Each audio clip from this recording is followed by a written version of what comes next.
Sebelum Anda menonton tayangan ini, pastikan Anda telah menekan tombol subscribe, like, comment, and share.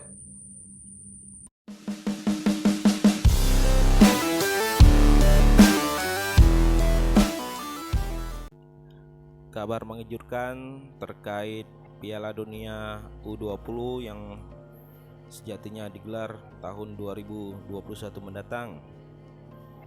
Media-media nasional maupun lokal melansir pernyataan resmi dari induk sepak bola dunia FIFA dalam situsnya FIFA.com menyatakan bahwa Piala Dunia Under 20 tahun 2021 dibatalkan dan akan digelar pada tahun 2023 mendatang.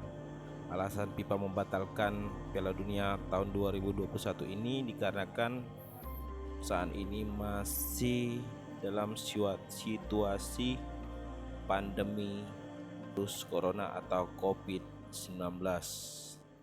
Demikian